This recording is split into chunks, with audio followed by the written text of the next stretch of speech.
I want to welcome you to the Retro Rogues Live. Please pay attention to our warning graphic. It states that the Retro Rogues Live show is intended for an adult audience and not intended for children under the age of 13. Parental discretion is advised. Again, I want to welcome you to the show. On tonight's episode, I'm going to be attempting to draw Frankenstein, and we've got several different news items we're going to talk about. I'm a little off my game this evening, so bear with me. But my name is Dave Beatty. I'm one of your hosts. For nearly the last 30 years, I've been a professional illustrator and graphic designer. I've worked on a lot of fun things that some people have heard of, such as Batman, Incorporated, Justice League of America, and even Superboy and the Legion of Superheroes. But enough about that. I want to welcome back, as always, my great co-host. This is Mr. Eric Alexander. Eric, please tell the folks, hopefully watching or listening at home, some of the fun things you have worked on as a creative professional. Hello, everyone. I'm Eric Alexander, also known as Bass God 14. That's Bass God 14, not Bass God. That's Bass God, like a bass guitar. And in addition to being the co-host of Retro Rogues Live, I'm the chief financial officer of Bad Bob Productions, which is a film production company located in Arizona. Currently, I am the executive producer on a film called Staycation, which has been filming in California and all over the world via Zoom.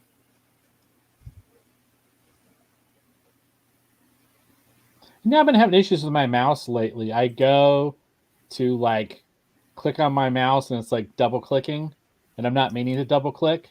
I'm not trying to make that Modern Family joke again about the double click, but anyhow, it's just really weird because I'm not meaning to double click, but it's like I guess I need to get a new mouse. I don't know. Yeah, It's you annoying. might have a little mechanical problem going on in your mouse there.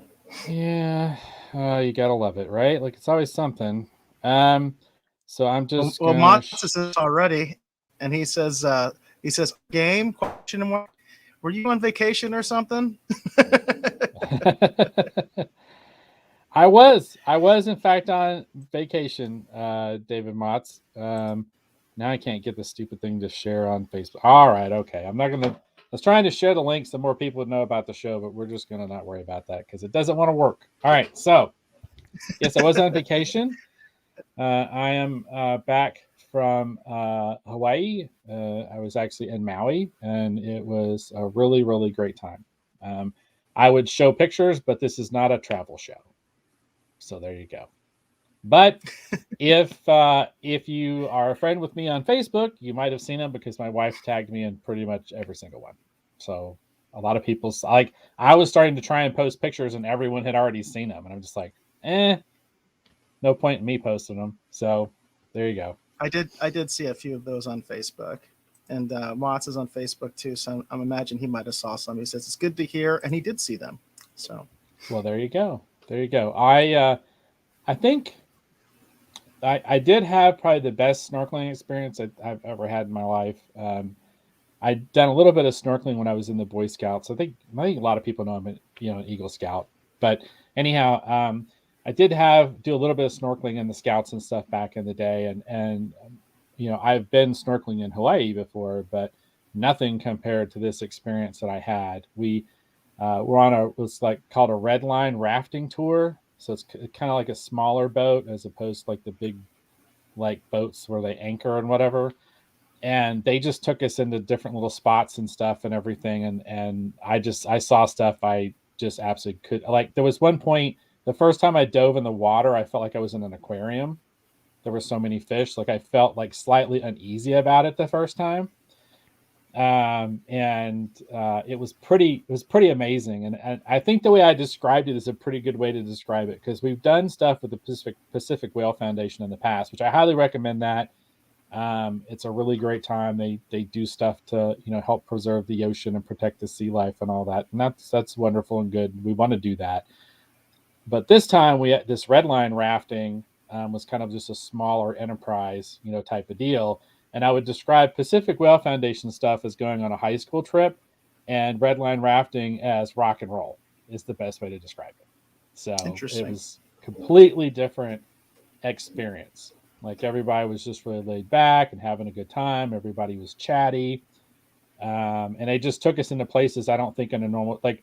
They would drive by where the big boats were, and they're like, "They're over there because that's this, but we're going to take you over here because this is where we've actually been seeing the sea turtles." And because of that, over the course of the weekend, I think I swam with like 8 sea turtles or something. Oh Over the wow, course that's of really yeah, cool.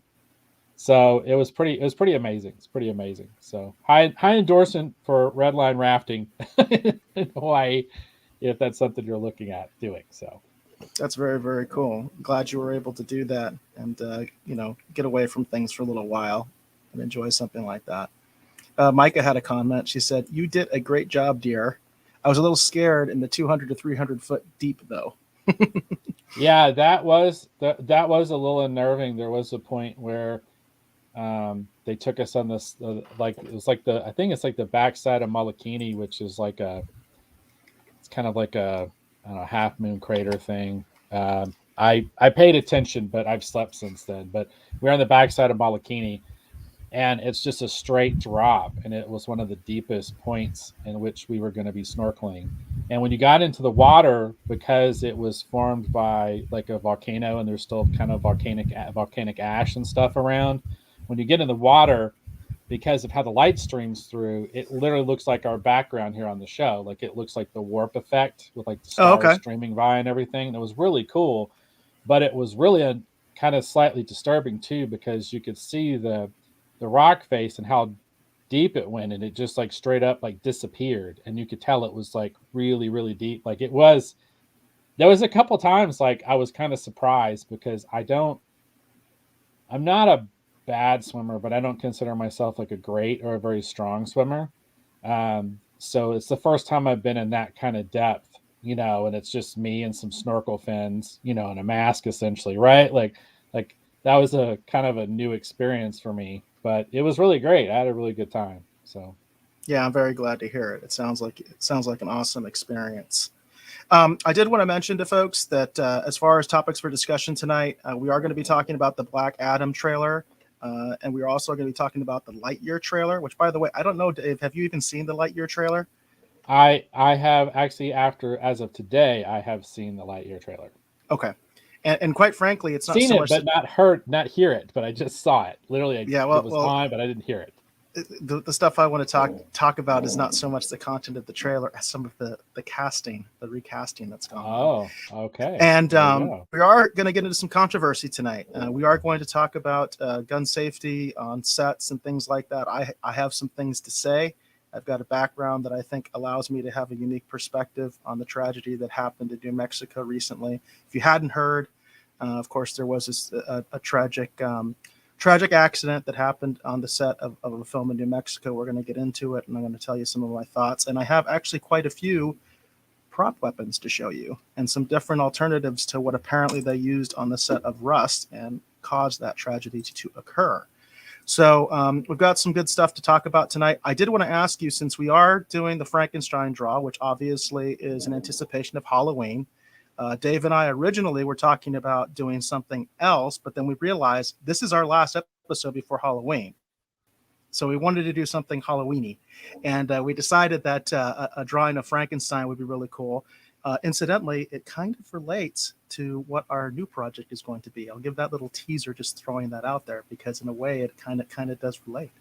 But so Dave will be live drawing Frankenstein. But I wanted to ask you, Dave, did you want to start drawing now, or did you want to talk about Black Adam first? Because I know you really did want to talk about Black Adam. We can talk about Black Adam first, and then I'll start drawing. I'm kind of like what I've been doing before. This is probably just going to be like a head and shoulders kind of shot of Frankenstein. I'm going to try and do this a little differently than the ones I've done previously.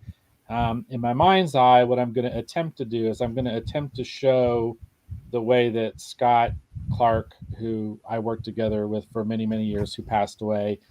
I've been thinking about the past a lot lately, and I want to kind of demo kind of the way that Scott liked to work. And so I'm going to attempt to do that. And I can't mimic exactly what he would do, but I'll show you my broken down, busted way based on what I always saw him do over the years. And we'll see. It should theoretically look a little different from the other stuff I've done before, and hopefully it'll be fun. Very cool. Very cool.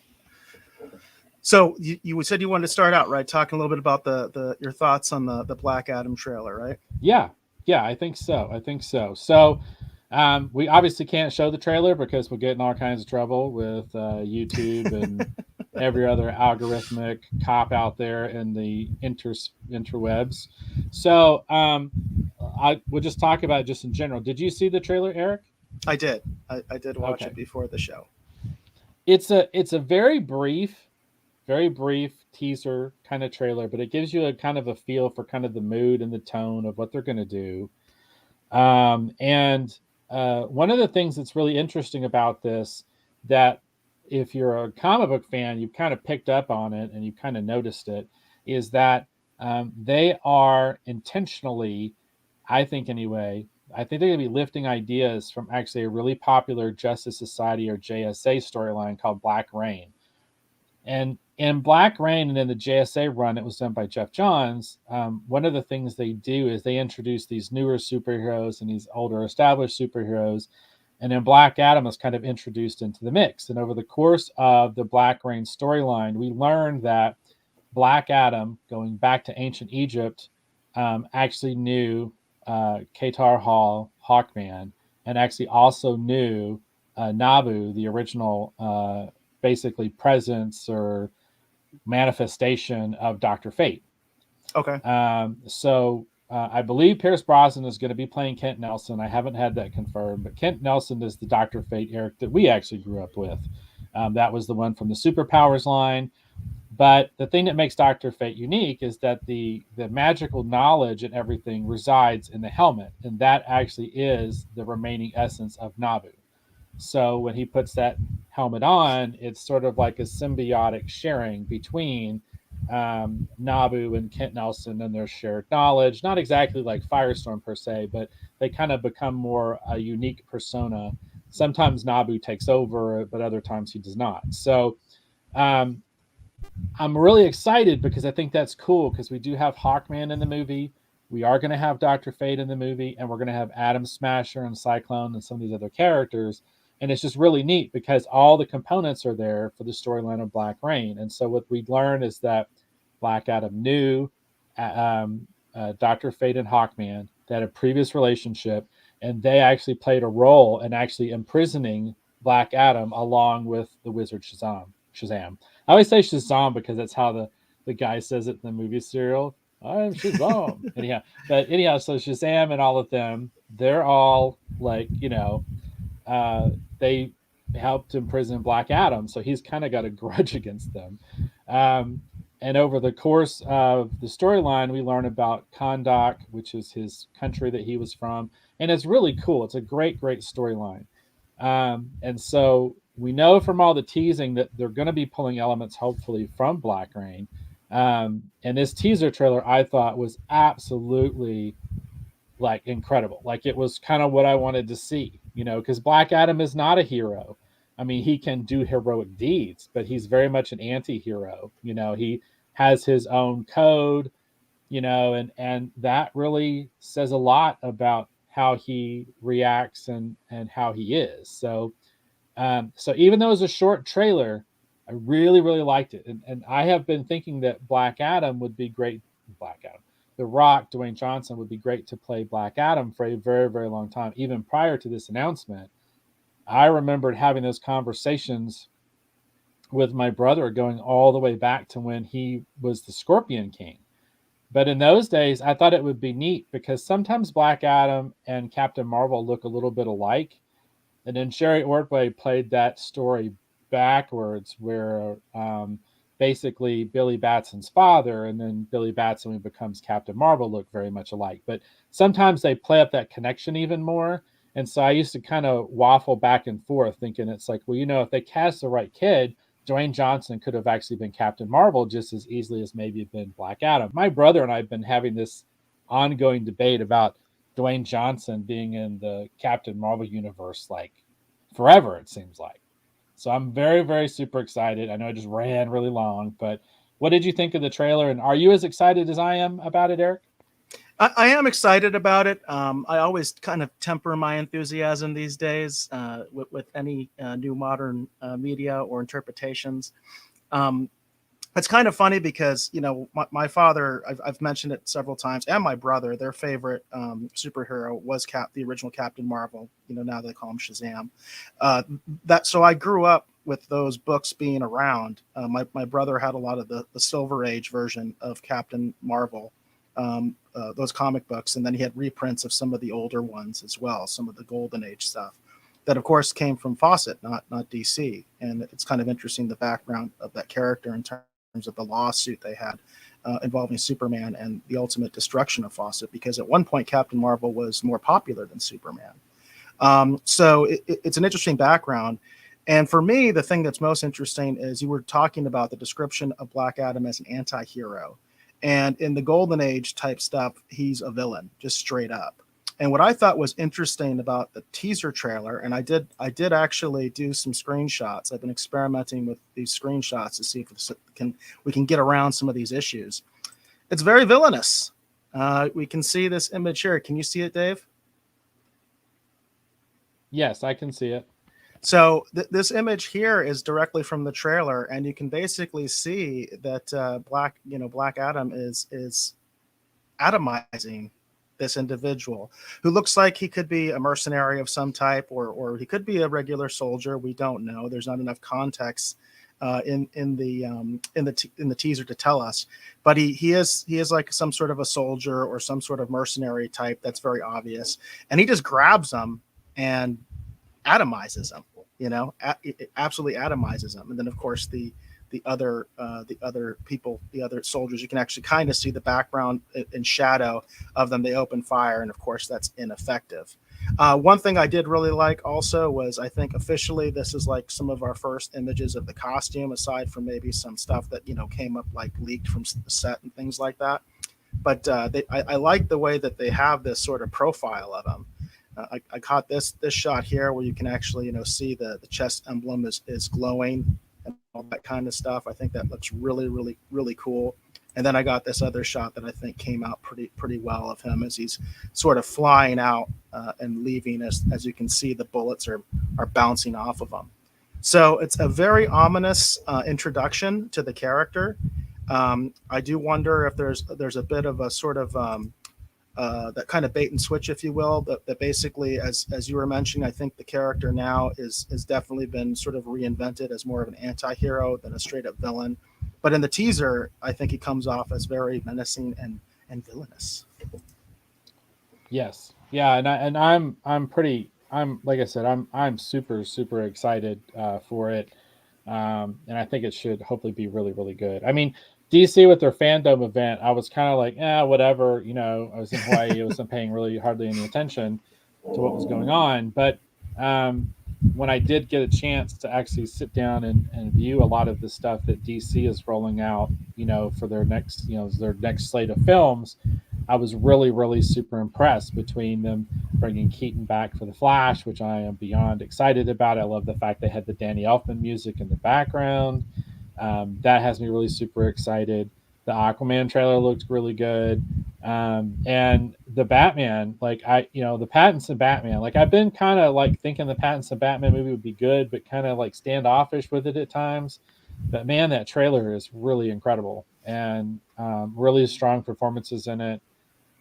So I think even the Batman looks like it's going to be really, really good. And it's going to be interesting too to see how they explain all this, because over the course of these movies in the DC universe, the movie cinematic universe, whatever in the hell it is they want to call it, we're going to end up with 3 Batman kind of back to back. We're going to get Keaton coming back.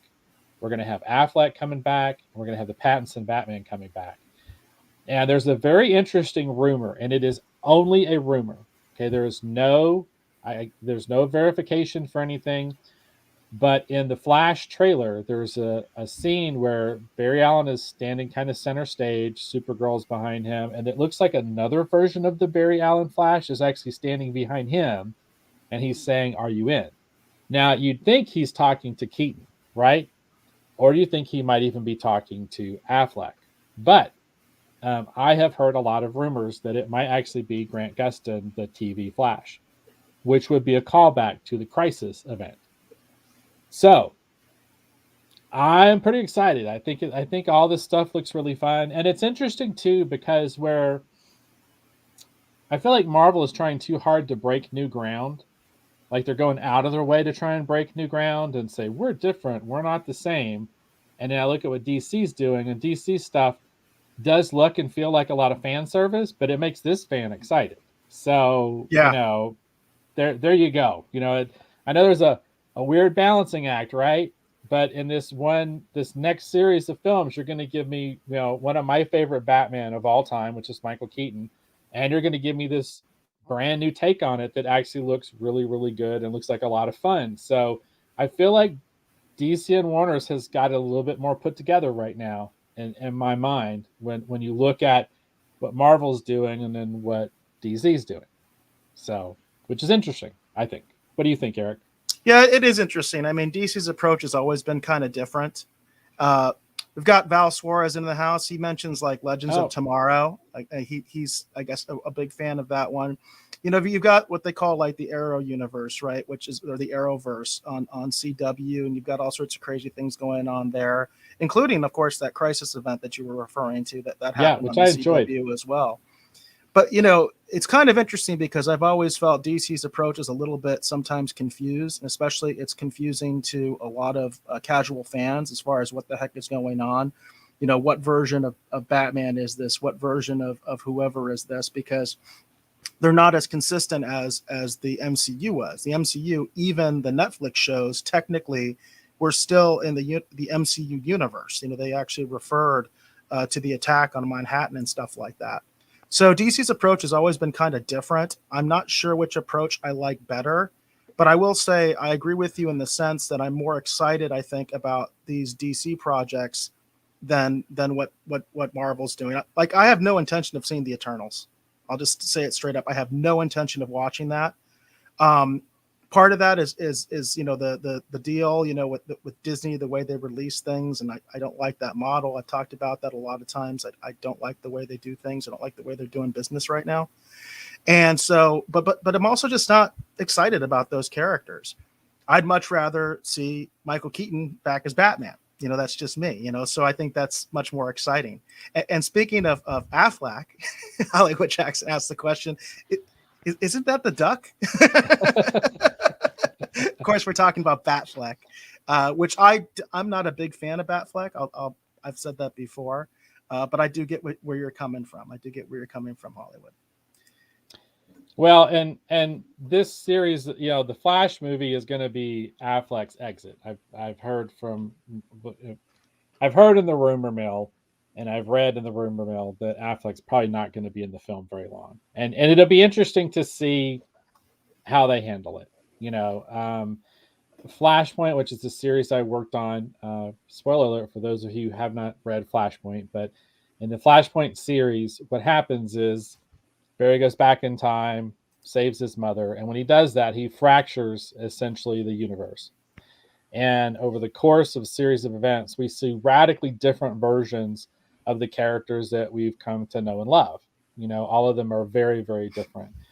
One of the most popular and enduring characters to emerge from Flashpoint is actually Thomas Wayne, which is the father of Bruce Wayne. And Thomas Wayne is a casino owning, gun toting, vigilante version of Batman. It is a very, very different take on Batman. And it shows how different things would be if that night had unfolded in a different way.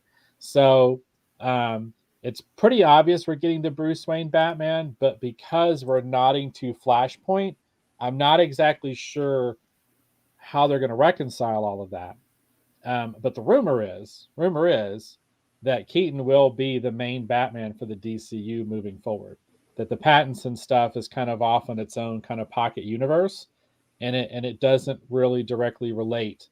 And that Keaton as Bruce Wayne is going to have a larger role, kind of like Nick Fury did in the Marvel movies. So we'll see if any of it's true. We'll see what they end up doing with it. But I'm very, very excited. I was already excited for all this stuff before, but then when you see those trailers, and those trailers are so good. Like the Flash trailer is great because it's very nostalgic and it's a big throwback, and it very much tells you that Keaton is back without kind of having him center stage at the same time, which is really cool. But get some great shots of the Flash too. Like I like the new Flash suit a lot better than the last one. It looks more like the comic book version. So yeah, I'm just really excited. I just think all this stuff looks good. Black Adam looks good.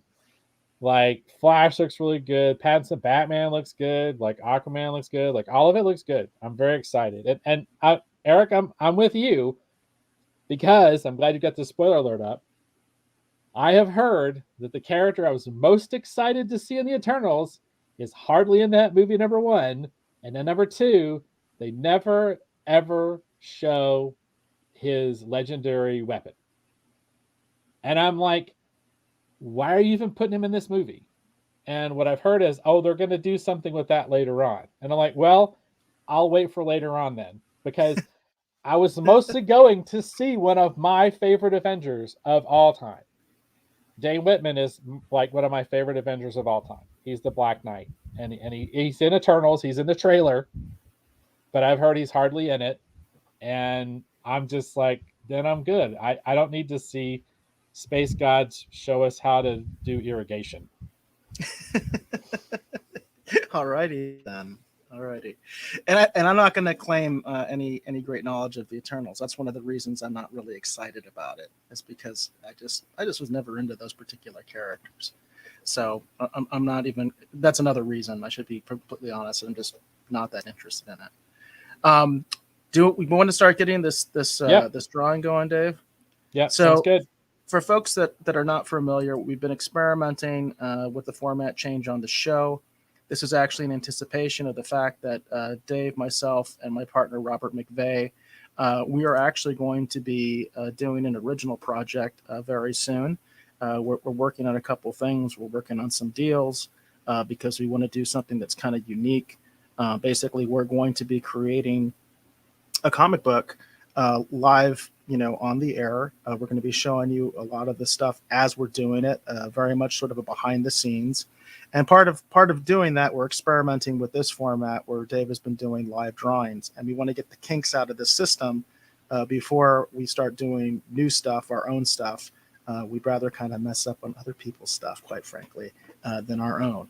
So this is going to also be a good example of that, because one of the things we're going to be doing is I'm actually going to be switching the screens back and forth. Where this particular format, when I share something like an article or an image, from the internet or something like that, it will take over and you won't see Dave's shared screen anymore. That's one limitation of this particular format. So we're going to play around with it and see how this all works. And of course, Hollywood says we need more Picard. Always, right? Always Hollywood. Always we need more Picard. Which I hated Picard. Just for anybody that's new, I actually hated that show. And we reviewed every single episode of Picard on this show. Dave and I both reviewed that. Every single episode. It was very, very painful. Very, very painful. Val, you mentioned during the chat that I think in the context of when Dave was talking about Flashpoint, that you said you hated that they all changed. And I'd be curious if you want to clarify that comment, because I know it happened like in the middle of while Dave was talking. I'm just curious what it was that you hated. And yeah, there you go. Yeah. So Val did not like what they did in Flashpoint. Very interesting. And we do respect other people's views on this show. Dave and I disagree on all sorts of things all the time, but we are respectful on this channel, and we're always willing to debate these kind of things. And Val mentions it's because he liked the characters up to that point. And then I guess things changed, and suddenly they're no longer to his liking. And I can understand that. In fact, that actually kind of leads into what I wanted to talk about with Lightyear. There were some comments earlier. Let me see if I can get to them. A little bit earlier in the chat. Bear with me, folks, because I like to make sure that I include the Rogues Gallery as much as possible. And I know there were some people talking about it while we were talking, and now I can't find them. Sorry, sometimes the chat gets away from me a little bit. Here we go. So Mott says the Lightyear trailer was awesome. And so Mott's, you definitely respect your opinion in that regard. I think it was visually impressive. How about I put it that way? And Micah mentions, he said, I'm going to go watch the Lightyear trailer, be right back. So Micah, if you did happen to watch it, please feel free to comment your thoughts on the trailer. I'm going to start out with this article. So I'm going to share my screen. What's going to happen when I do this is we're going to lose Dave's screen for a little bit. And then, of course, we will go back to it. So here we go. I think the title of this article says a lot of why I'm concerned. This is from .com. This is dated October 27th, so from yesterday. Here's the title. It says, Chris Evans plays original, quote unquote, Lightyear new movie trailer. Fans were initially confused about how the Studbury native would be playing the original Buzz Lightyear. And we got a picture from the trailer there on there. I'll leave it up for just a little bit longer. This is the thing that hit me. First of all, I wasn't looking for this, and I had no idea this was happening. Toy Story fan, especially the first movies. I had to choose Toy Story 3. My children told me, do not watch Toy Story 4, Dad. You will hate it. Children told me that. I said, do it, Dad. So I have not ever seen Toy Story 4. My own children told Dad, don't. So, but I was a big fan of the original Toy Story. Toy Story, I saw them on the theater. Toy Story 3, I actually got to take my kids to. That was quite a member reaction of my kids to that one.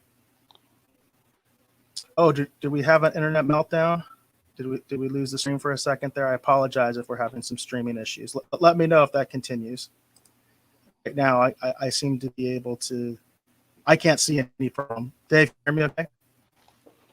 You sound kind of garbled, but sometimes that's just on my end, so I didn't say anything. It does sound kind of garbled.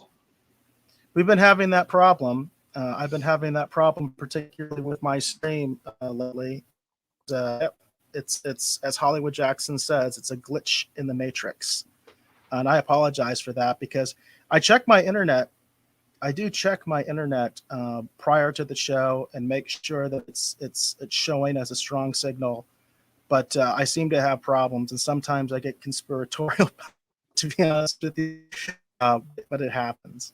Yeah, Asia, you say Apache. By the way, welcome, Asia. I think Rogues Gallery was actually looking for you earlier, wondering where you were at. So good to see you. I'll do the best that I can. I will just slowly and deliberately, because that with the max headroom effect, I think is probably happening right now. And I wish I could do something about it. I don't know why does that. Interesting. Hollywood says it didn't start until you changed screens. So here, I'll do this because I don't do this anymore. So I'm going to go ahead and stop my screen, and we're going to put back on Dave's beautiful artwork so you can see an update on his drawing of Frankenstein. And that way, even if my talking gets too max headroom on you and you can't understand me really, at least you can see Dave's beautiful artwork as he's doing it. So getting back to Lightyear, the biggest controversy for me is that they recast Buzz Lightyear. That it's Chris Evans now instead of Tim Allen. And there's been a lot of speculation about why that happened. So if any of you have some thoughts about that, I would really like to hear them. A lot of people think it was political. We don't talk about politics on this show, but when it's relevant, sometimes you have to because there are allegations of that. But if you have any thoughts about Lightyear, I know, I will say visually, I did think it was very interesting and appealing. I mean, it's very different than Toy Story, obviously. It's still 3D, but it's definitely a different sort of style. I don't know. In some ways, it seemed a little dark to me. I mean, that's just the tones, the color tones and such like that. It wasn't like as vibrant as like Toy Story, or this is a sci-fi epic. WALL-E. I really liked WALL-E. And one of the things I thought was neat about WALL-E was the contrast with the sort of the ship world and sort of these bright white colors and things like that. And then Earth, which was basically a garbage dump. And sort of the dull colors that they had there. I really liked the visual contrast. I don't know if Lightyear is going to have something similar to that, but what I saw looked kind of dingy and I don't know. So Dave, did you have as far as just any kind of an initial thought on the Lightyear trailer? Well, visually, I thought it was very impressive. So, I mean, that was my initial thought. Is I just thought, visually it was just, you know, it looked great. Contextually beyond that, like I said, I didn't actually hear the sound. It kind of made me think of um, the I don't know if anyone in the audience actually watched the Buzz Lightyear cartoon, like Buzz Lightyear of Space Command. I'm probably mixing this up. I can't remember the name of it. Asia says the cartoon got a bit dark for Buzz There you Lightyear. go. Asia knows what I'm talking about. So as usual. So yeah, the it reminded me a lot of the cartoon. Just visually, like I kept thinking back on the Buzz Lightyear cartoon, and I actually quite enjoyed that cartoon that they used to have on. I thought it was actually quite good. So for me, that was my kind of initial reaction. It just reminded me of that. So I saw a few episodes of that show. I always thought it was kind of goofy, to be honest with you. But one thing to put it in context of what I'm saying is they did recast Tim Allen in that version of Buzz yeah, Lightyear as well. But that's very common when you're talking about movie versus television show. It's especially common, it seems like, in animation, where it's very rare that the main actors will reprise their roles, in the animated version. Think of Clone Wars. Hardly any, I don't think anybody actually, other than maybe Anthony Daniels. I don't think anybody really reprised their roles from the film, like in the Clone Wars series. Other than the initial movie, because in the initial movie, I know they had a few of the original voices from the actual live action films. So that's a common practice. I mean, that's a common practice, but it a lot of people, and I'm one of them, feels like there's some sort of slap in the face that's going on to Tim Allen. I have not heard any public comments from him. I imagine that he's just trying to play cool, but there's definitely been a lot of buzz. Actually, today, in the last day or two, there's been a lot of buzz where people have been speculating why no Tim Allen.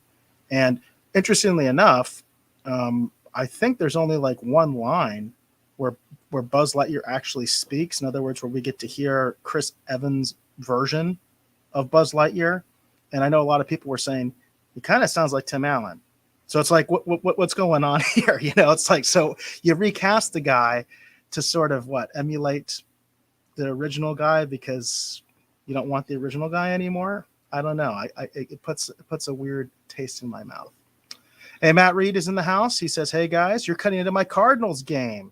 We apologize about that, Matt, but you know what? We appreciate the fact that you're here and that you're commenting in the Rogues Gallery. We definitely appreciate that. And I'll be honest with you, I don't follow a lot of pro sports these days, but I'm a big college football fan. Always willing to talk about that stuff. So if anybody else has any more comments on the Lightyear trailer, please let me know. We definitely want to kind of keep that discussion going.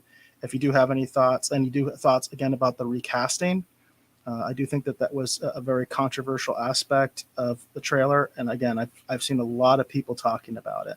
And I do want to comment on your drawing, Dave. It's sizing up pretty cool. I'm digging it. And if you have any comments about Dave's awesome artwork, please let us know that as well. And also keep us letting me know if the images are coming across well.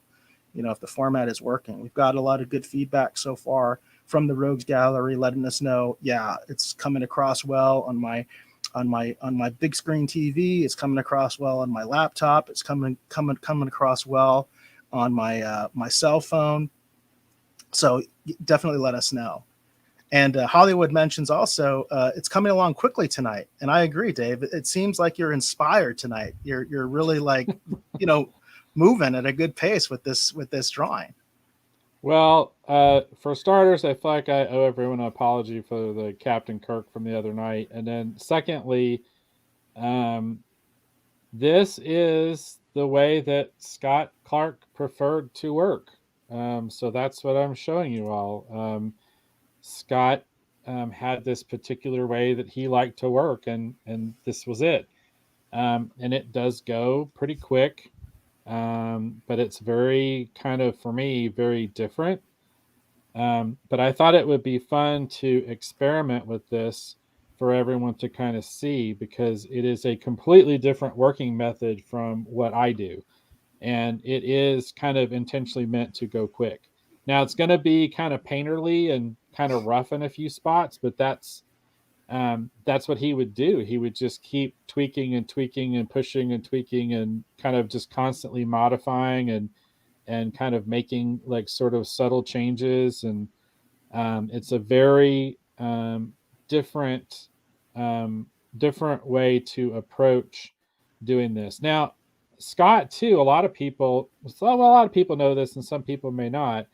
But Scott was a very talented concept artist, and he actually worked for Square actually for several years, actually in Hawaii. And while I was in Hawaii, I was thinking about a lot of this. I've been thinking about the past a lot lately. I don't know if that's good or bad, but anyhow, he I just been thinking about that a lot, and I was thinking it would be fun the next time I did this to kind of show everyone like his kind of preferred working method. I'm not as good as he is, but or was, but I think if anything, it'll be interesting to see a completely different approach, because what I did is I just roughed out the drawing kind of quickly, and now what I'm doing is I'm basing tones. So instead of trying to pull the drawing together first and then color it, I'm actually just building it up kind of as shapes and kind of forms, and then I'm going to color it actually at the very end, but it's going to be a wash of color. It's not going to be like what I've been doing so far. It's a similar process, but it is kind of a different way to work. Yeah, I think that's also very cool that you're sort of emulating his process in doing this and kind of showing people live, what that's like. So I think that's very, very cool. Val says it looks fantastic. Mott says it looks good. Asia says the Monster Mash plays and it looks great on my screen. So far we're getting a lot of good stuff. And Matthew Reed says, I really like this concept, Dave. And I'm enjoying it as well, as Dave is doing it. And it's kind of funny, again, we chose the concept very last minute because we were going to do something else. And then we realized that this is our Halloween episode technically. So it was kind of an afterthought. We were going to go with something completely different originally. And just last minute, it was just like, oh, Dave, this is our last episode before Halloween. We got to do something, Halloweeny. So this came together very abruptly, but at the same time, in a strange way, folks, this is kind of an odd preview of what the project that we're working on right now. I can't say anything more than that, but it really kind of is. There's definitely some inspiration going on. I'll put it that way. So I did want to talk about the tragedy in New Mexico. I am not going to actually put the article up because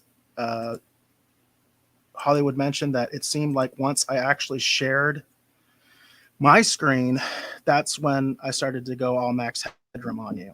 So what I'm going to do is, I've done this in the past, I'm going to go ahead and share the link. So this is not spam, folks. This is actually the link to the article that I am referencing.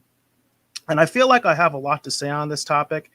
We had talked about Rob returning tonight. Rob is going to be, if not a regular on this show, especially once we debut our new concept, because he's also a co-creator of the project. He'll be like a semi-regular, and he actually would have some really interesting insight in this particular topic, because Rob's background, he actually worked in corrections, and if I'm not mistaken, and again I wish he was here, Matt, actually, you might know this. I think Rob actually was an instructor at the Department of Corrections as well. In other words, he was a firearm instructor at one point, but I'm not for sure on that. I do know he handled weapons. I do know that. So I wanted to talk about this story out of New Mexico, and I found this very good, insightful Associated Press article, and it confirmed kind of some of my worst fears. So I'm gonna before I talk about my personal experiences, I'm going to talk about this Associated Press article I just shared with you. So this is actually dated October 23rd. It's a few days old, but it's a very good article, and it asks a question that I think a lot of people have been asking both in the media and also fans of film. And it says states mostly defer to union guidance for on-set gun safety. And they actually have a picture on this article. I do wish I could kind of share this of John Eric Hexum. And for folks that don't know who he was, if you ever saw Voyagers, he was on that show. And I used to grow up watching that show. And he died from an accident on set where he was actually pretending to play Russian roulette with a quote unquote prop gun, which actually did have blanks. Did not, as my understanding, it did not have an actual, loaded real round. And of course, because he had it up to his head, the concussion actually killed him. So the article says safety standards developed by film studios and labor unions are the primary protection for actors and film crews when a scene calls for using prop guns. The industry-wide guidance is clear. Blanks can kill. Treat all firearms as if they are loaded. And I want to really emphasize that that's a practice that should be on every set. I'm going to get into this. I don't quite understand why they're still using real guns on set. I'll kind of cut to the chase in that respect, because there are alternatives, and I'm going to show you some of my personal collection, if you will, some of the stuff that I have that I bought specifically so I could use them in films. So there are alternatives to using real guns on set. So shootings, nevertheless, have killed and injured people while cameras rolled, including the cinematographer who died and the director who was wounded this week when no one realized a prop gun fired by actor Alec Baldwin during the filming of Rust carried live rounds that are far more dangerous than blanks. By the way, that's another aspect of this tragedy, is apparently they didn't even have blanks in this particular weapon. They had real rounds. So it says, despite some industry reforms following previous tragedies, I mentioned the one about the star from Voyager, the Federal Workplace Safety Agency in the U.S. is silent on the issue of on-set gun safety. And most of the preferred states for film and TV productions take a largely hands-off approach. And they do list some of the regulations that are involved in states that have a sizable film community. But the point of it is this is mostly hands-off. Now, my understanding is one of the reasons that SAG, the Screen Actors Guild, the actors union, came into existence in the first place was specifically because of gun safety. Back when the film industry first started, a blank gun or a replica gun or something like that was basically like, why would we even do that? They use real guns and they use real ammo. I've heard stories about some of these films, some of these older films, and actors being killed because they just used real guns back then. When the film industry first started in the early 1900s, they literally would use real guns. And one of the major reasons that the Screen Actors Guild actually formed was to combat that, because there were actors that were actually being killed. And of course, it also goes along with, stunt work and other things that were causing, people to die. Actors were dying on set. And Val, you hit the nail right on the head. You say, why would there be live rounds in the first place on set? And I've heard various stories about why that might be, like why they would have live rounds. The one that I heard that was the most, I guess, interesting, or I guess the most plausible, was that I guess sometimes they use the live rounds to test the weapon to make sure that it's not going to explode. Now, why you need a live round to do that and a blank is not sufficient, I don't know. I just read that in an article where there was actually an armorer who was talking about that yeah, sometimes we'll use actual real live rounds basically to test the gun. Now, everybody else that I've heard talk about that, other prop masters, armorers, including the article that I saw, they also mentioned that you're supposed to keep these things completely separate. So to put some context on that, and one of the reasons I wanted to talk about this is I do have a background in law enforcement. Okay. Now, in law enforcement, a lot of agencies, including the one that I was at, they have a thing called simunitions. Okay. Now, for those of you that don't know what simunitions are, it's very similar to paintball. But unlike paintball, simunitions are actually like an actual real caliber. In other words, they're not paintballs. They actually have a real shell, and instead of a bullet, they eject a very small paint pellet. And you can put them in real guns. Now, the way most agencies deal with that, and the agency that I was involved with, the way they deal with it is they had blue guns. You might have heard of a red gun. A red gun is usually like it's molded plastic or it's like molded steel or something like that. It's completely non-functional. The blue guns that we had were actually real Glocks, but, and I'll use one of my visual aids that I have here. But basically, the top of the Glock, and by the way, this particular prop that I'm showing you is an airsoft gun, and it's from Japan. And these are really good quality. They're very hard to find. Okay, but it's the kind that basically just has the pump action. As you put the slide back, now you can fire it. It's an airsoft gun, so technically it is considered a toy, but this is a rare model because it doesn't have an orange tip. And my understanding is these are like almost impossible to get now. So, but on the slide over here, it's blue. The ones we had for training, the slide was blue. It was a real gun. It wasn't airsoft like this thing. It was a real gun, but the slide was blue.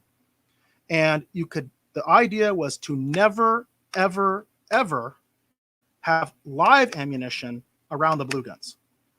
And it's kind of interesting because my understanding is that's kind of the same idea that Hollywood has. In other words, they use real guns, but they're never supposed to be around live ammunition. And if they are, they're supposed to be completely separate from the guns that they're actually using on set. And again, these are practices that are not necessarily uniform. And that's one of the problems, I think, is that some sets try to get by, they cut corners, sometimes because of time, all sorts of other issues. But that's just kind of one example of Val, when you were talking about that, about why they might have real rounds.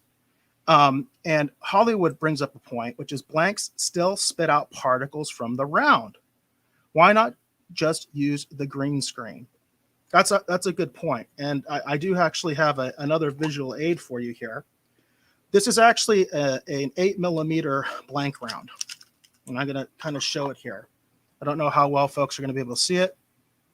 I'm going to go to solo again real quick. So I'll put it right up to the camera. So you can see, right, if you know anything about bullets, you probably are like, that looks like Eric is putting up an empty shell. Okay. Look inside there. That's what's in there. And it almost reminds you of like if you're familiar with a shotgun round, there's like this coated plastic on the top. So indeed, if you shoot this from an actual real gun that actually has sorry, I wanted to take myself off solo again. If you shoot this from a real gun, okay, with an open barrel, it is going to eject something out of it. So besides just the sort of percussion effect of just air or just the force coming out of it, yes, it does actually project something. It does actually project something. But there's an alternative to this. And I have two examples of this. This one is the one that I think shows it the best. So this is a reproduction blank gun, quote unquote. It is functional in the sense that I can load the blanks that I just showed you into it. It's got the magazine. It's a standard magazine. You could technically put live rounds in this thing, but some of you might already see how this particular person deals with that. It's plugged. The barrel itself is completely plugged. And in this case, they actually have this little, also kind of like red tip on it as well. Now, I can tell you that there's probably a lot of filmmakers that don't like using this because of that, because of this red tip. But this thing looks like it looks like it's fully functional. The slide goes back. You can even lock the slide. As you can see here, you can actually lock the slide back to simulate a weapon that is, spent all of its bullets. You can see again that the magazine comes out just the way that it would on a real version of this gun. I mean, it looks very realistic. It's even got the release on the side there by my thumb. Okay. And you can see that the hammer will go back. You can cock the hammer back, and then you can fire the weapon. This one also actually does have a safety on it. It's hard to do this way, but I want to make sure you can kind of see it. So there is a safety here. If you can see, like right back here, it will lock the slide, so then you can't fire it. So it's very much functional, like a real 1911. You know, it's really nice again, but it does have this. Okay, now I'll show you how I've kind of dealt with that particular problem myself in a second, because I have another visual aid to show you.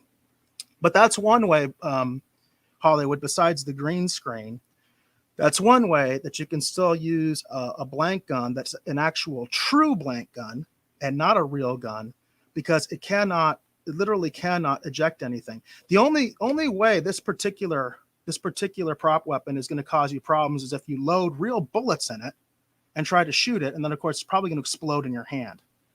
But that's one of the reasons, again, why live rounds should not be on set. That's one of my things about this whole story is live rounds should not be on set, period. And there are alternatives to that, and this is one of them, along with the airsoft weapon I just showed you. But of course, the airsoft weapon that I was showing you earlier, it's not going to go boom at all. It is an airsoft gun. It's really only going to be good for in the holster. You can actually point this at people, and it's safe. I mean, the worst thing that's going to happen is somebody put an airsoft round in it. You might take out an eye. Okay, so you need to be careful of that. But this is something that, I mean, airsoft, people point airsoft guns and shoot each other with airsoft guns all the time. It's a sport. You know, it's an actual game that people play. That's why one of the big reasons these things are popular. So this you can point at somebody, right? You know, and it's relatively safe. You got to be careful. You still have to be careful, but this is something that, at least in a technical sense, it's meant to be pointed at somebody. It's still considered a toy. It may not have the actual orange tip, but that's only because it was made in Japan and they don't require the same regulations that we have here. Whereas, like, for instance, this airsoft gun I have here, this one is a Beretta. Otherwise, like in the military, they'll call this the M9. Okay. So people that were in the military are probably familiar with the design of this particular gun. This one did have an orange tip. And so what I did was, to use it on set, because I actually used this in a film, I just colored it. You can see I painted it. I guess you can't see the paint coming off, but I actually just painted it so it looked more real. And this is interesting because it's all plastic, but I think it's got kind of a sheen to it, so you can't tell as well. And it might be hard to see because it's not like I have this great quality camera for you right now. But it does, the slide will move. It pumps the same way. Then you can see that the hammer will go back. The hammer will go forward when you press boom. But this is another example of something that, you know, pretty relatively safe to point it at somebody. You know what I mean? If you want to actually point at someone, and this one, you know, it's not plugged, right?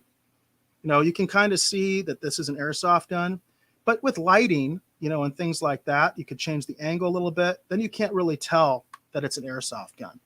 So, you know, to me, that's another sort of alternative to this particular problem. Sorry about that, Hollywood. He says my eye. Oh no, I'm sorry. I didn't mean to take your eye out, Hollywood. And by the way, that is a good point. Even with an airsoft gun, you do still have that potential that you do have to take some precautions when you're using something like that. Asia mentions, she says, I play paintball and airsoft. You can get hurt, dude. Absolutely you can get hurt. But my point is, airsoft and paintball guns are designed so you can shoot somebody with it. They are designed that way. Are you still supposed to have like safety equipment, you know, eye protection, maybe like some sort of a body armor kind of a thing? Yeah, absolutely. That's definitely, at the very least, they recommend eye protection. I know that. But it is one of those things that's actually designed to shoot somebody with, as opposed to a real gun, which is designed to shoot somebody and seriously hurt them or kill them. Okay, that's kind of the difference in what I'm talking about here. By the way, I do have to comment. I think, Dave, that this drawing is looking pretty awesome. Looking pretty awesome. I am definitely enjoying it. So let's see here. Matthew, you bring up the point. You said Alec will probably be charged with involuntary manslaughter. I don't know at this point. I know that the agency investigating it has said that basically all options are on the table at this point. There shouldn't be a rush to judgment, in my opinion. I know a lot of people are going after the assistant director, and now people are starting to go after the prop master. The problem I see there is just look at all the people I'm talking about. So you've got all these different people that are handling the weapon. And I think that's a problem. I think that's not necessarily a very good industry practice. Now, what I guess the standard is that the armorer or prop master, because sometimes it's the same person, they're the ones that basically are supposed to handle it up until the point that they give it to the actor or stunt person to shoot it. My understanding is that's kind of the way it is. Now, that's completely different than a military and law enforcement context where you're responsible for your weapon, period. You're the one that loads it. People don't load the weapon for you. You know what I mean? You're the one that's supposed to load it. You're supposed to know what condition it's in. There are situations in the military where they'll hand you a loaded gun. But, you know, that in law enforcement especially, you're responsible for your weapon, period. When there's so many other people that are involved in the chain, I think that's part of the reason things like this happen. And by the way, this is a freewheeling discussion. I know Matt has a background that also gives him some interesting insight into this particular issue, both as a filmmaker and other things that he's done in his career. I'm not going to just throw it out there, Matt, in case you don't want me to. But yeah, you know, this is an open freewheeling discussion, I think, because the idea is to stop tragedies from like this from happening again. And in particular, I think a lot of independent productions, which this was, Rust, even though Alec Baldwin was involved with it, was an independent production. I'm trying to give some help with that. Did we just have a technical issue with your feed there, Dave? Yeah, I need to restart the tablet. So keep talking, and I'm just going to restart it and try and log it back in. So cool. So let's see. We do have a couple comments here. Asia says, I don't think he will be charged. There were a lot of factors. I think it was a perfect storm of mistakes that ended in a death. And Asia, that's I think a good insight. Again, the central question I'm going to be asking you, and I'm asking everybody, and I'm asking people if they see this on the repeat and the rerun, I'd love your comments. Why do we have real guns on set anymore? And again, I'm showing you some alternatives. Matthew, you mentioned, you said, I agree, only one person should handle the weapons prior to handing it to the actor. And, you know, I would even maybe go a step forward. Now, here's the problem. I've been on set, and I know that there are so many actors that are allowed to handle weapons on set and have really no business doing it. I've been on set where we had a professional armorer.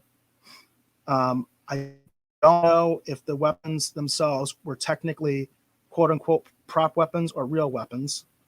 And that is an important distinction. You know, if your weapon is able to discharge something outside of the barrel, it is a real gun.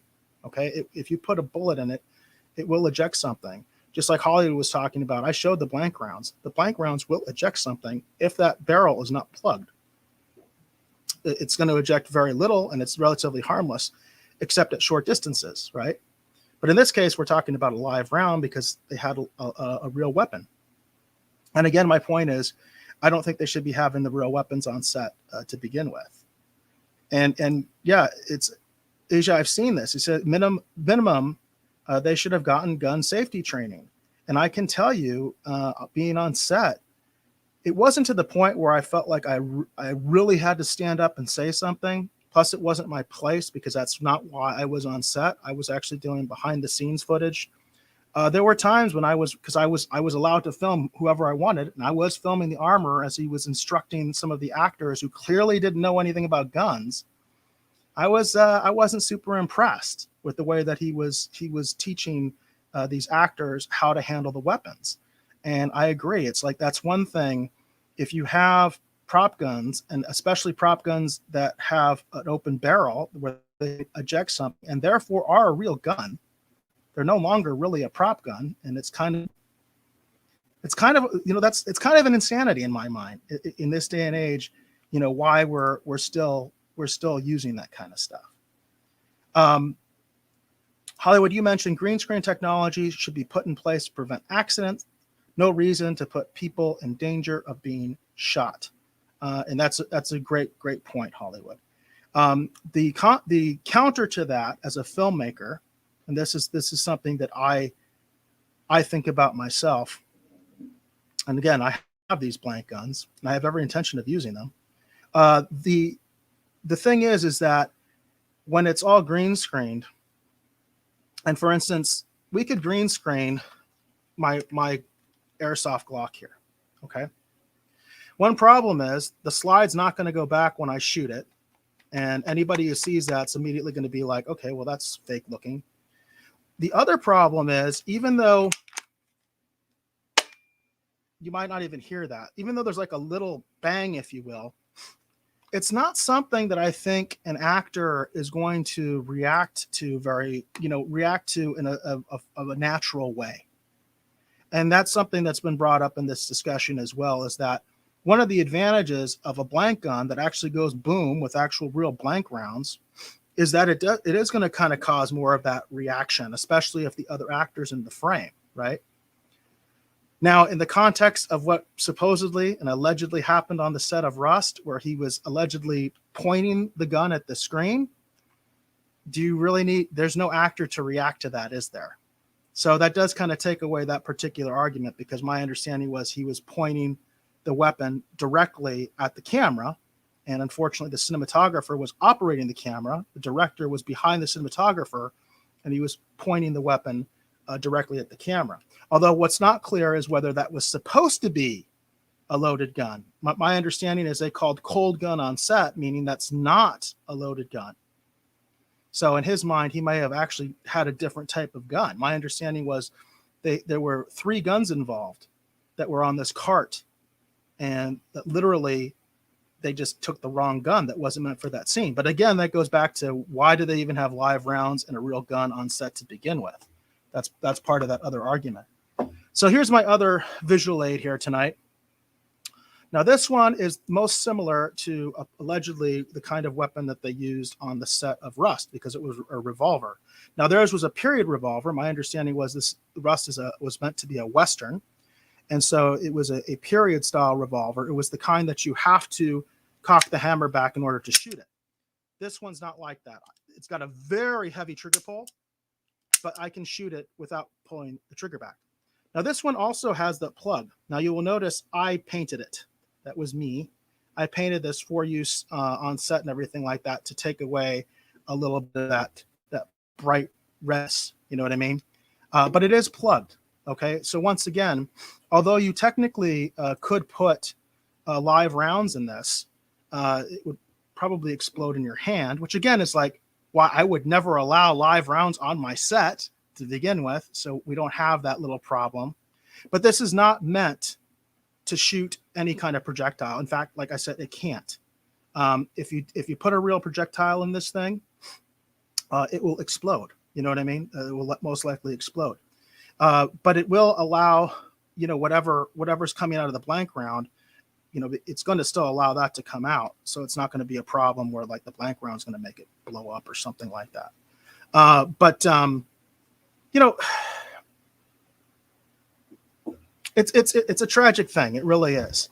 Oh, and by the way, thank you, Matthew. I appreciate that. He says it looks awesome. Yeah, and I think that's actually part of the point, right?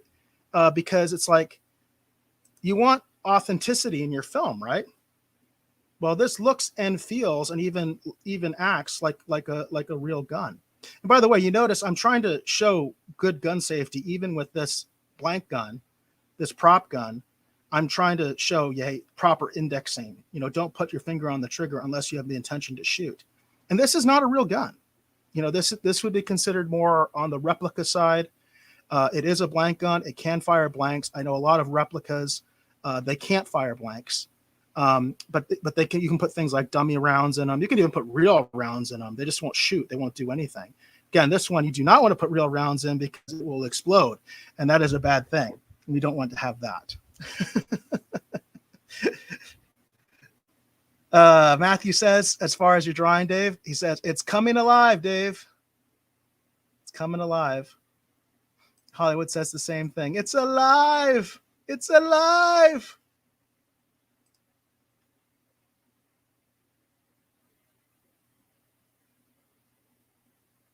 You're muted, Dave.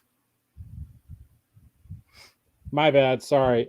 Yeah, I should be actually starting to actually put some color and stuff on this here just real shortly. So, yeah, I think it's turning out very, very well. I'm definitely digging it. Now, Matthew, you mentioned that you said I used a real 38 in a film once, not loaded, and added graphics later. I would be very concerned about doing that. I would be very, very concerned. I'm basically of the opinion, don't use real guns on set. Period. I think that there are plenty of reproductions out there. If you are going to use a real gun, and you don't need to tell us, Matt, what you did on your set. I'm not trying to rat anybody out here. We're trying to do good practices going forward. If I was to use a real gun, I would make sure that it was inoperable. And that would mean it can't shoot blanks. It can't shoot anything. It would be disabled in some way, so that you could still show things like, the action. You could still, pull back the slide. You could still take the magazine out, all that kind of cool stuff that people want to see if you want to have somebody loading dummy rounds in it or something like that. But I would make sure that it was incapable of actually shooting a projectile. I think in that sense, it's no longer a gun. In fact, legally speaking, I can attest to that if the weapon has been disabled, even though it is quote unquote a real gun, I would still allow that to maybe be in that prop category. But that's one of those things where I think you need to make sure that everybody knows what they're doing. Matthew, I know you have a background where I think that you're qualified to be safe and know what you're doing. But that's what I would say is if you were going to actually use a real gun, it should be rendered inoperable in some way so that it is impossible for it to actually shoot around. And Matthew says that makes good sense. I appreciate that. I appreciate you saying that. So I am curious if anybody else has any thoughts on this particular tragedy. One of the things that I think is kind of sad is how much attention it's been giving Alec Baldwin and even the AD. And of course, this is negative attention. Also, the prop master. I've seen her name thrown out there. And, a lot of people aren't necessarily talking about the actual victim of this tragedy. Helena Hutchins and Helena. It's Helena Hutchins. That name needs to be said a little bit more. As someone who is involved in the industry, even though I've never worked with her, I consider her a colleague in that sense. She was working on an independent film. I am an independent filmmaker as well. And I think that's one of the things lost in this tragedy is people aren't saying her name. You know what I mean? Everything I hear is the actor, the AD, or now I'm even hearing things about the prop master, who was also the armorer. Which, by the way, I know that a lot of sets, even independent sets, the armorer and the prop master are not the same person. In other words, the armorer only deals with the weapons, and the prop master deals with everything else. So, because when you think about it, especially on a period piece, that can be a pretty huge job if you're managing all the props, including the weapons. That can become, almost an, unmanageable job. That can be too much. I definitely think that kind of specializing and having somebody specifically in charge of the weapons is very important. And again, I will say, I really don't feel like we should have real weapons on set at all, with the possible exception of real weapons that have been made non-fireable. Let's see here. Yeah, I agree, Matt. Said it's sad for everyone involved, including the independent film industry. I actually saw a little bit of an article where they were talking about like this is like almost like a nail in the coffin of the independent film industry. There was somebody that was going that far, like, this is why independent films are bad. So that there's even been some of that where it's now let's villainize the independent film industry because of this, and it gets a little bit crazy. Asia mentions, Dave, that he says it looks better than Munster's Rob Zombie movie. Dave, we talked about that. Do you remember that? We talked about previously that Rob Zombie is doing his own version of the Munsters. By the way, Asia, is there images available of that already? Like, were they already filming? I hadn't heard that. I didn't realize that. We did talk about that on this show on a previous episode, that Rob Zombie is redoing the Munsters, but I hadn't seen anything from it.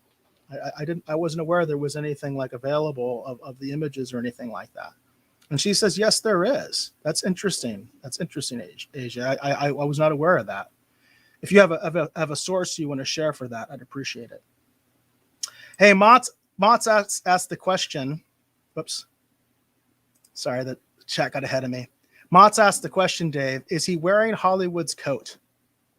Yes. So that was deliberate. He is wearing Hollywood Jackson's coat. It's a horrible approximation of it, but yes, he is. Hollywood asked that too. Is he wearing my coat? That's literally what I was thinking of. So it was deliberate. I love it. It was deliberate. That's awesome. That's very, very cool. Yeah, and Asia said his wife is Lily, of course. So that's his wife. And Hollywood says, as far as his coat, it says, so that's what happened to it. Yeah. Apparently Frankenstein took Hollywood Jackson's coat. That's pretty messed up. All right, so we're pretty much there. So what I'm going to do now, for those of you following along, I'm going to quickly add in some like extra little details, and then I'm going to throw some color on it really quick, and then this is pretty much going to be it. And it's interesting because one of the things that Scott was really, really good at, that I was always amazed at, is how he could pull something together like really quickly and have it be like really kind of stark and really kind of set a mood and a tone. But then when you would kind of go in to dissect it, there was a lot going on with it, but it wasn't sometimes as tightened and finished as you'd sometimes think. Like, I was always impressed with kind of how he could pull something together like this. Now, he was much, much better at this than I am. And I am just trying to approximate what I used to watch him do all the time. But it was really, really impressive to watch him kind of work and do this sort of, I don't know what you want to call it, this sort of look or style that he kind of figured out basically pretty much on his own. So, well, it's impressive for me to watch you doing it. This is a really interesting style. And for those that aren't aware, we've been doing this on the last couple of shows. There are two other shows specifically where Dave was using this format, which is the digital format, where he's using his tablet. And you can if you go back and see those shows, you can see Dave's approach is very different when he was doing those other images. Like we did Captain Kirk on the that was 2 weeks ago because Dave was on vacation last week, and then we also did Venom, and he did that in this digital style. But I can see the difference in the approach. You know what I mean? I can definitely see a difference in the approach to what he did then, even using a very similar format as opposed to what he's doing now. And if you haven't seen it, I definitely advise you to check it out in the rerun. Asia did share that link. So it's on slashfilm.com, and it's Meet Rob Zombie's Munsters in first look at the new cast. So I can't share the link in the chat. Unfortunately, there's no way for me to cut and paste a comment from the chat and blast it out to, say, YouTube, Twitch, Twitter, all that kind of stuff. But I am sharing it there now. So if you're curious about that, she was mentioning this first look at Rob Zombie's Monsters. You can go to slashfilm.com. You can check that out. I actually am very interested in it, and I would check it out right now, except that apparently if I share anything from my screen, I am going to lose my audio feed, which is crazy. I don't know why that's happening, because we've switched images in the past, all the time, and I never remember it becoming an issue, but maybe it's just too much going on for my internet. I don't know. It's kind of weird. If we have any other comments, again, you can go back to some of the stories that we talked about earlier.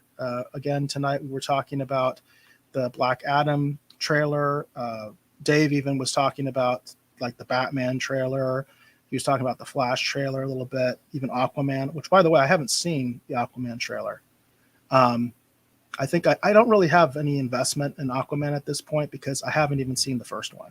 I'll just put it out there. I haven't even seen the first Aquaman. So I kind of feel like I need to go watch that before I start really getting into the second one.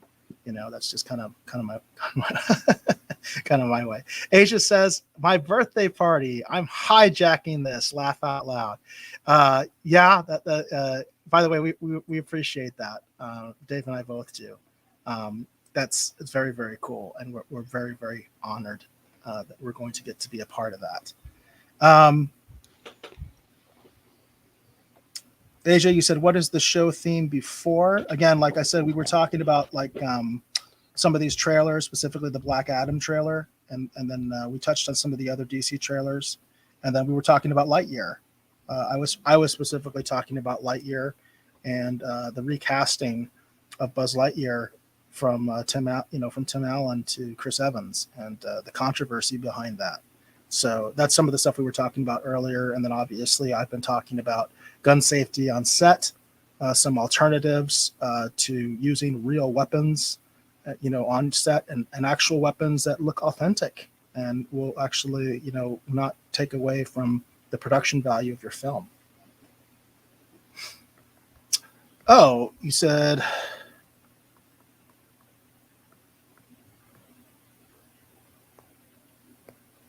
Yeah, I'm a little bit lost. I'm sorry.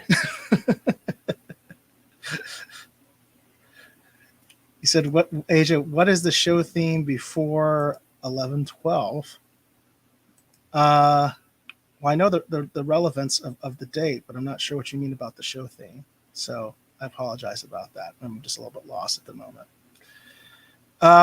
Again, if anybody has some stuff that they want to talk about in the Rogues Gallery, we can even kind of make it a free-for-all at this point. If you have something that you want to talk about pop culture-wise, you can definitely give us your comments. I'm curious. I know, Asia, I think you saw Dune. I haven't seen it yet. If anybody else has seen Dune, I am curious about it. I'm very curious also if you have seen Dune, the new one, and how you compare it to the original 1984 film. Because I'm one of those people, I would call myself a casual Dune fan because I've never read the book. But I liked the 1984 movie. And I'm curious for folks that might come from that kind of perspective, what they think of. I'm curious about both. I'm curious about people that might have read the book and they compare the two and what they think of one versus the other. But like I said, I actually liked the 1984 version, and I know I'm kind of in a minority there because it's kind of, I guess, considered a cult film, for lack of a better term, which basically means it was a bomb that some people liked. That seems to be what cult means. Val said it buries the original, in my opinion. Interesting. So, but I'm curious, Val, with you saying that, did you like the original? So if you're saying it buries the original, did you like the original, or did you think it was a disaster? Because I think most people didn't like the original Dune. Obviously, it did terrible at the box office. It certainly wasn't liked when it came out. Asia says, I loved Dune. The sequel is being greenlit. Yes, I did hear about that, Asia. I did hear that they already have announced the sequel. Of course, that was always the intention. My understanding is that it actually does say Dune Part 1 and you can confirm that for me, but I read an article that says, yes, indeed, it doesn't just say Dune, it actually says Dune Part 1. So it was always intended that they were going to do another movie. That was actually something that I was a little bit concerned about, was the fact that it is being, chopped up. The story's being chopped up. But then again, I'm sure if you're familiar with the novel, one of the criticisms I've always heard about the 1984 film is that they left so much out of what's in the novel. I can't really speak to that. I know Dave has read the novel and is a big Dune fan, but I can't speak to that personally.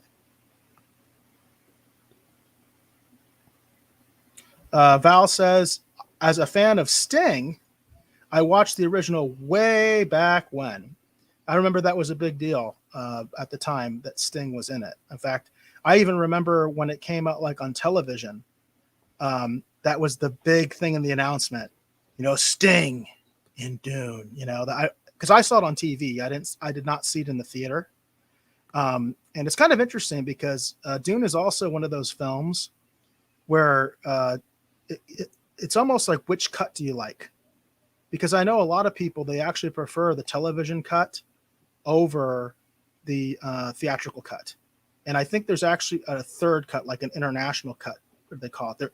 There is no director's cut. I do know that. That's a fable and a myth that there's like this epic, like 4-hour version, 4-hour plus version of Dune that is quote unquote the director's cut.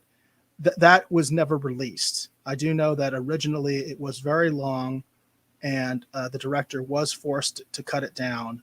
And that's one of the reasons he's kind of disavowed himself of the original 1984 version of Dune.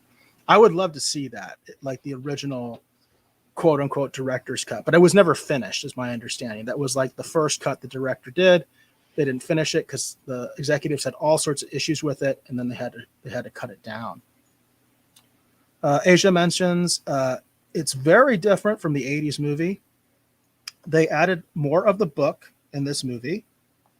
I will still have love for the original. I have seen it over 50 times. I think they both, 2021 and the 1984 film, is visually stunning. Well, that's a good recommendation there, Asia. So I feel like I definitely need to check this out, because one thing I will say is I feel like this is a film I should be going to watch in the theater, but because I have HBO Max, that's not going to happen. It's just not going to happen. I'm not going to go see it in the theater, but I do have HBO Max, and there's pretty much no reason why I can't watch it. So I'm definitely going to get around to it. Hollywood Jackson, he comment for you, Dave. He says it's looking good. It's looking good, Dave. We're almost done here, everybody. Sorry, this is a little bit more complicated kind of thing to do quickly, but we're pretty much there. I've just got a couple other little things. I got one other little thing I want to do, and then we're going to call it done. Very, very cool. And I think it's looking awesome. Asia mentions and I think you're talking about obviously the 1984 version of Dune. It says the international cut is better. The additional scenes can be seen on YouTube. Yeah, that's I think the cut that I remember liking the most. It's hard for me to remember because, like I said, I think there's like specifically like a television version. Well, I know there's a television version, and obviously it's edited for content because there's certain things you can't show on regular TV. And then, of course, there's a theatrical version. And then, yes, my understanding was there's just international cut as well. It's always interesting with me with that. We reviewed Aliens not too long ago, and I think Dave and I both said the director's cut essentially is actually our preferred version. Like, we prefer it to the theatrical cut, and that was the version that I own. That's the version that I showed. I don't think it's specifically called the director's cut. I think it's called something else, but that's the version I own, and it's actually it's very much like the television version. And I have a lot of memories of movies that were like that, where the television version actually had more scenes, added scenes that were not in the theatrical version. I always thought that was really interesting when they would do that, because that was before DVDs, and then we would get all these extra scenes and stuff like that. Although now we've gone like full circle, where like on these Blu-rays you don't even get extra scenes anymore, which I think is crazy. Like, what happened to the extra scenes? What happened to the deleted scenes? It seems like that's been going away. because I used to really like that, seeing like deleted scenes. Asia also mentions, he said, I have HBO Max. I chose the theater. I did not regret it. And I actually agree with you that I think that's a type of movie you would want to see in the theater versus watching it at home. I just don't feel like I can justify it since I have HBO Max. I feel like I just can't justify it.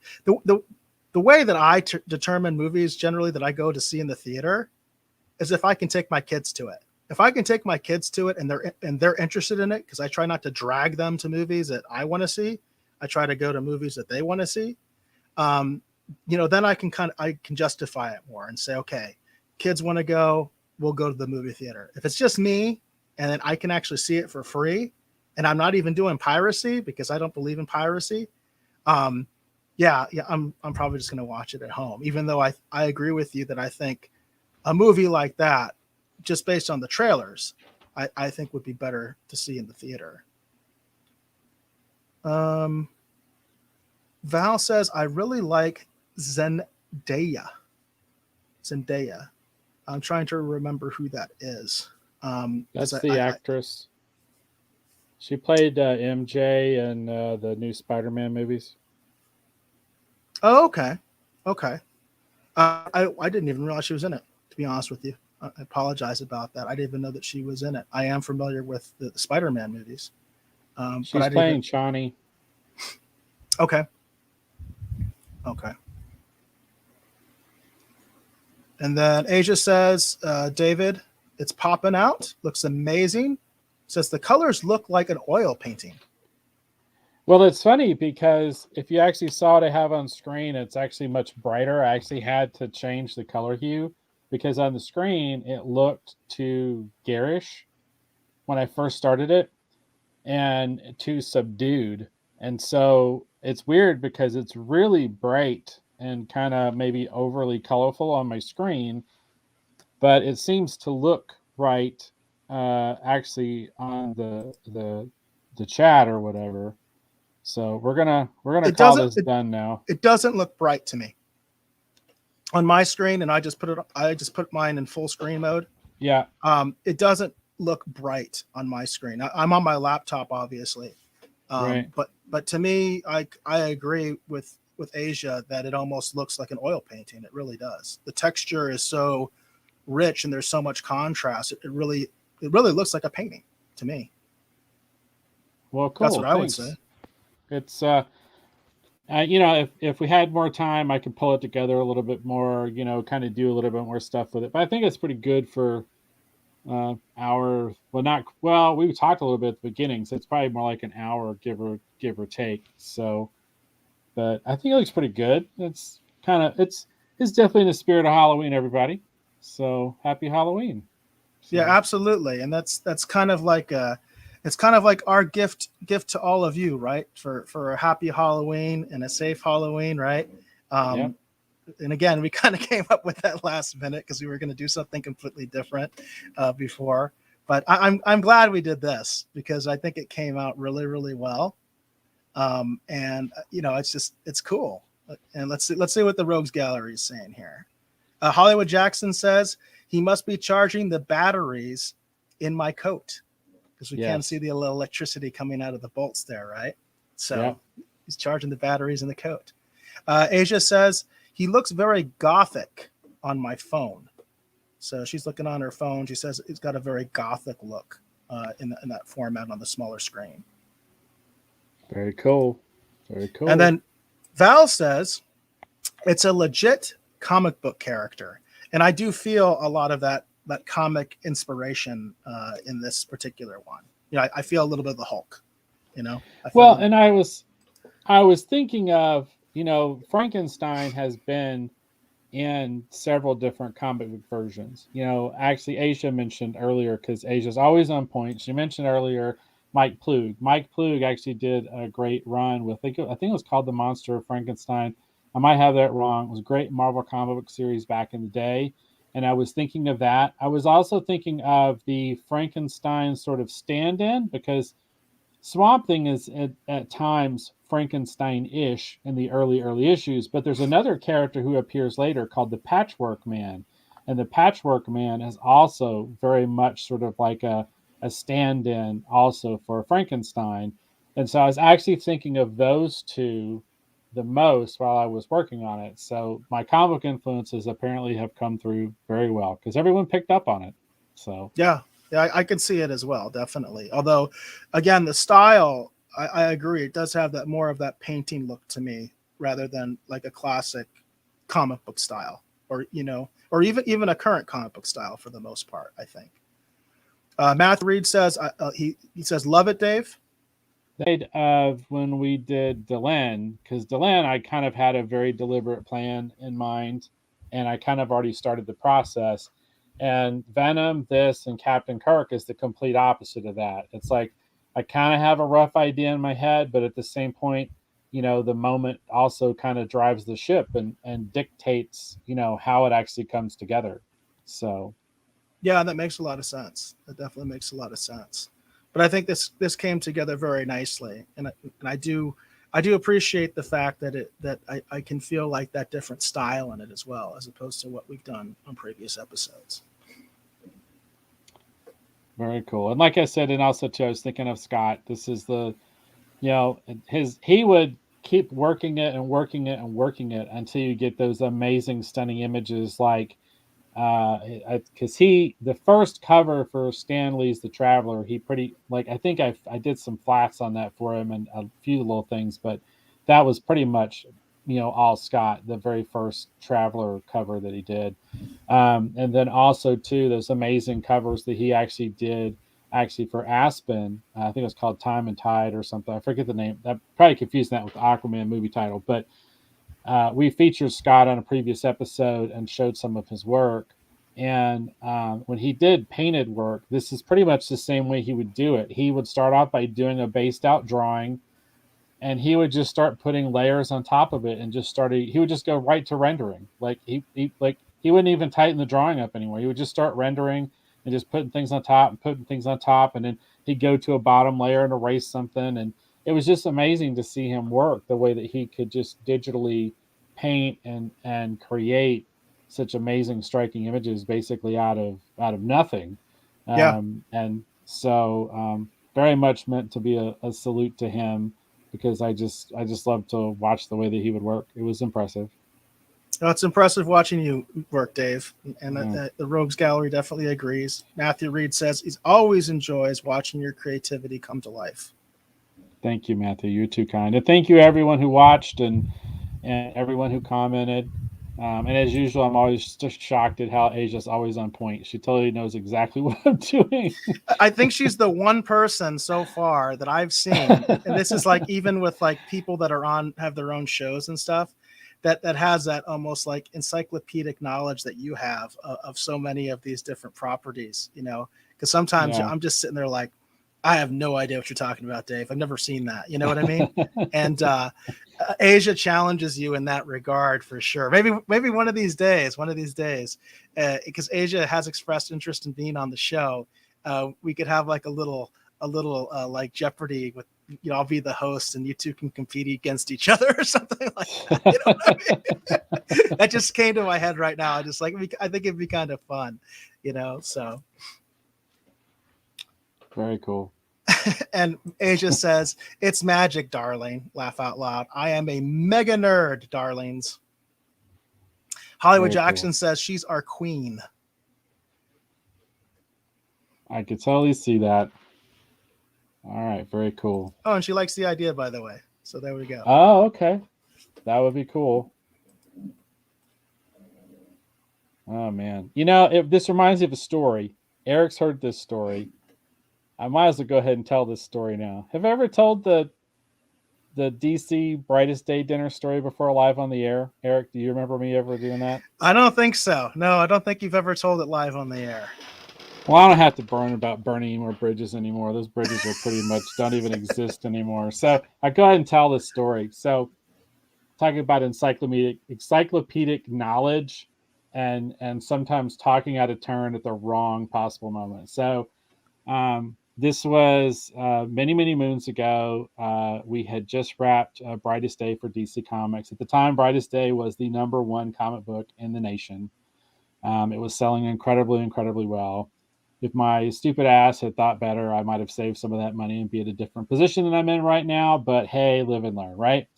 But anyhow, the book was doing incredibly well, and DC wanted to thank the creative teams. And this is at San Diego Comic Con. So they put on a big, huge dinner, and it was amazing because I got to meet a lot of my heroes. Dan Jurgens was there. I'd never met Dan Jurgens before. I was shocked at how tall he was. Peter Steigerwald, who's a super great, awesome guy. I love Peter Steigerwald. Peter Steigerwald was there. Jeff Johns was there. His girlfriend, who was, I think she was like in the creative.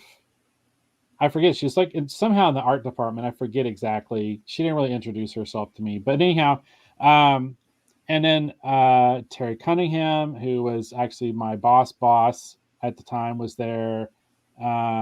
Just amazing, just an incredible assemblage of talents. Ivan Heiss was there. Joe Prado was there. It was like a who's who of that time, the industry. And then there was me, and so I was sitting next to Scott Clark, and we're sitting there, and Scott had been constantly egging me on. He's like, when we're at the dinner, he's like, you have got to drop some of this knowledge you have in your head, because it was getting annoying and frustrating for us because we would work on a book, right?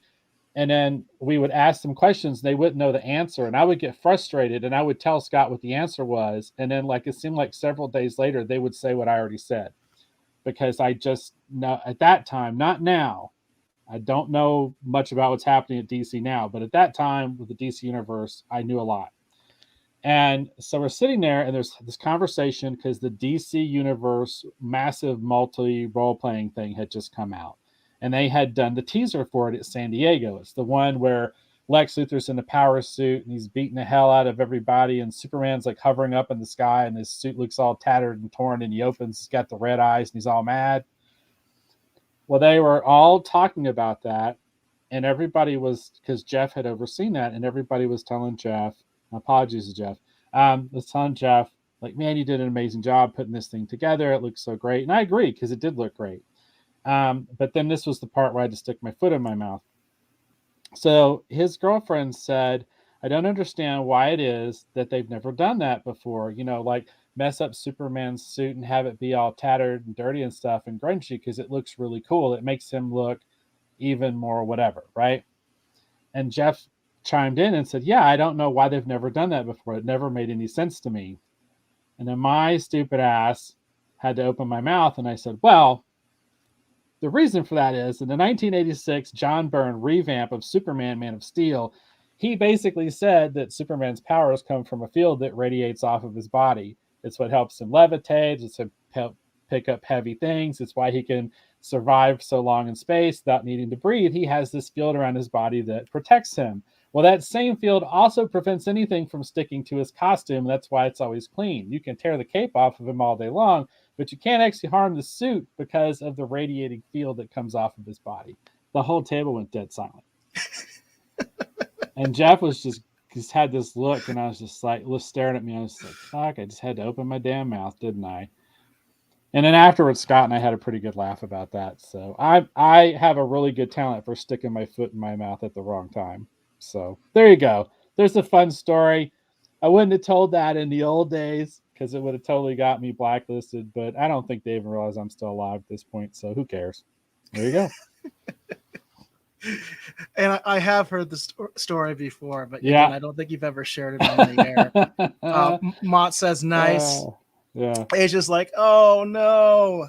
Yeah. So, the one thing that I'll say, and I do want to be careful about how I word this, but it's like the one thing I've talked about it before, and people in the industry, and it's not just comics, it's not just TV, it's not just movies, especially genre type stuff.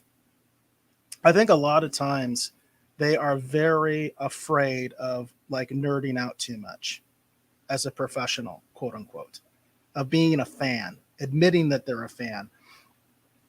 They want to be like Kevin Smith and say, I'm a fan of He-Man, when he's been on record saying I hated He-Man. The only reason he wants to be a fan of He-Man is because he's doing a He-Man project, right? That's the kind of stuff that you see in the industry. just all over the place. And again, it's not just comics, it's not just film, it's not just television, but in genre, you see that all the time. I don't want to be a fan until it's convenient for the marketing. And this is a good example where everybody's at a industry party, you know what I mean? And you can't be too much of a fan. It's like, why? If you're not a fan of this stuff, you're basically admitting you're just doing it for a paycheck, and I would think that being in a situation like that, especially like DC, where DC's crazy in terms of the amount of the legacy, in terms of the amount of source material that's out there, because they started it. Superman was the first legitimate superhero. So it doesn't get any older than DC, folks. I mean, whether you like Marvel or DC or whatever, Superman's the original. He's the first. So they've got all this stuff that you can pick from, right? You can pick and choose from it.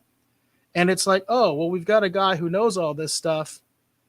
Let's alienate him. You know what I mean? Like, let's kind of, I don't know. It's one of those things that, again, I think it's not just a problem in comics. I think in any kind of genre stuff, there's just this weird thing. I talk about it a lot with like Star Trek people, Star Trek actors, that they do not like Star Trek at all. They don't like science fiction.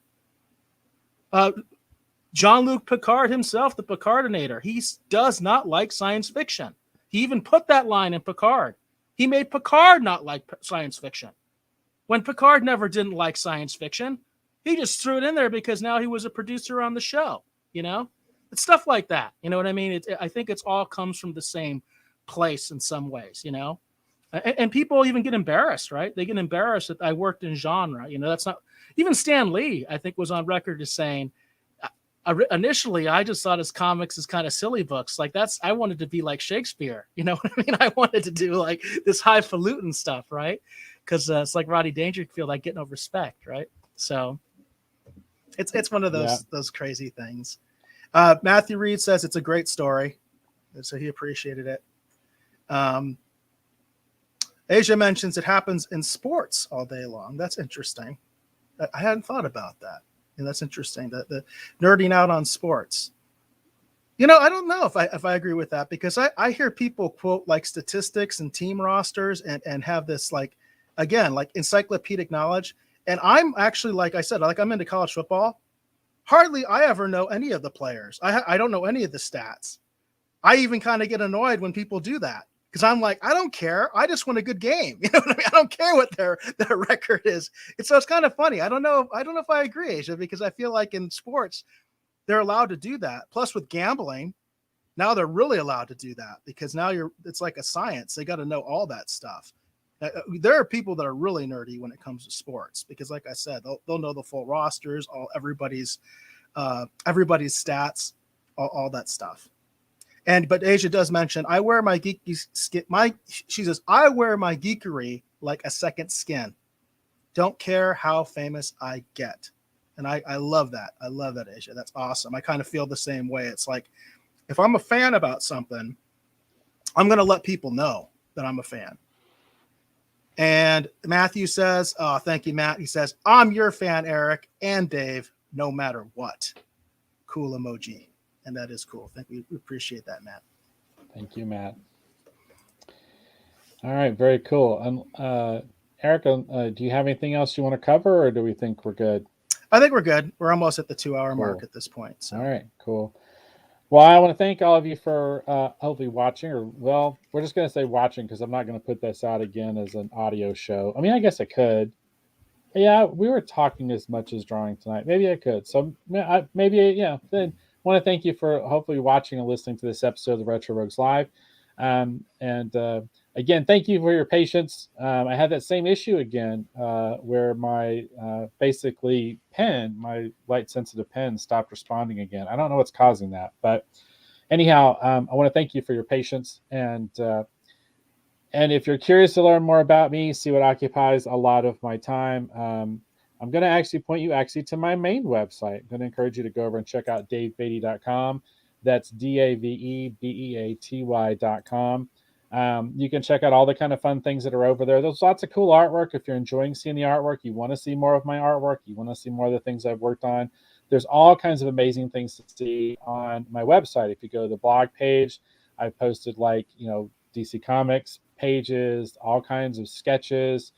And then if you actually explore the different tabs, you can see everything from sketch cards to sequential samples to inking samples, to all kinds of color artwork. There's all kinds of cool stuff to check out over there at davebeatty.com. So I encourage you to go over there and check that out. You will also find a link to the Retro Rogues Live as well. You can, I think most of you are aware of the YouTube channel, but if you want to go over there, you can see what we've got going on the YouTube channel as well as I know that we were very lucky to have PJ last week. I want to encourage you to check out the Retro Rogues fanzine if you have not. PJ was our cover story with Orville Nation. I love PJ. It's a really fun article and interview with him. He's on the cover. Definitely go over, download the Retro Rogues fanzine and check that out. There's also a great Moon Knight primer if you're interested in the Disney Plus Moon Knight show, but you don't know that much about Moon Knight.